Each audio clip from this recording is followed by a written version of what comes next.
So this week, for World Book Week, or World Book Day, we've chosen Alice in Wonderland.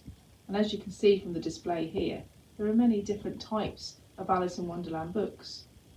But the story is the same. Let's read it together. Chapter 1. Down the Rabbit Hole. Alice was beginning to feel very tired of sitting beside her sister on the bank with absolutely nothing to do. It was a hot day and the sun was making her very stupid and sleepy when suddenly a white rabbit with pink eyes ran close by her. Alice didn't find that very strange, but when the rabbit actually took the watch out of its pocket and murmured, "Oh dear, I shall be too late," Well, that was a different story, and she jumped to her feet and ran after it across the field. Fortunately, Alice was just in time to see the rabbit pop down a big rabbit hole. In another moment, Alice went after it. It was just like falling down a very deep well. But the strange thing was, she was falling so slowly that she had plenty of time to notice the maps and pictures and all kinds of books, jugs and bottles. Down, down, down she went until suddenly, thump, thump, she landed on a heap of dry leaves.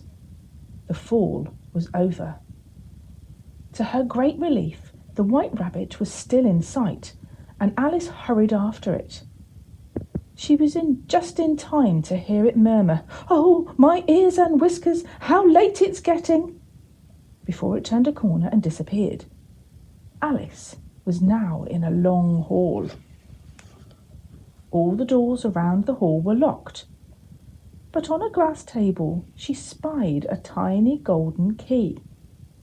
To her delight, the key opened the smallest of the doors, and she knelt down and looked into a lovely garden.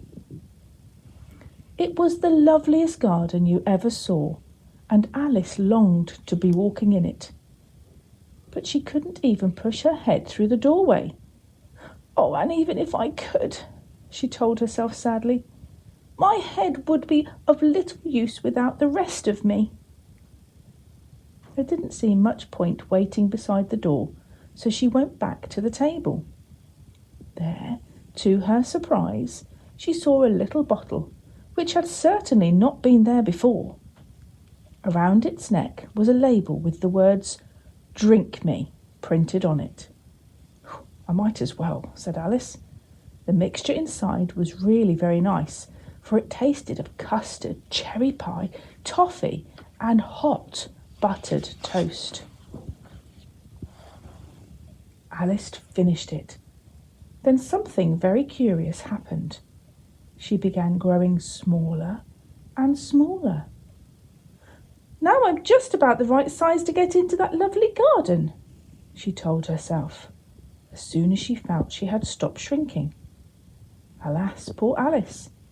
No matter how hard she tried, she could not climb the slippery table leg to reach the golden key that lay on the glass table, and she began to cry.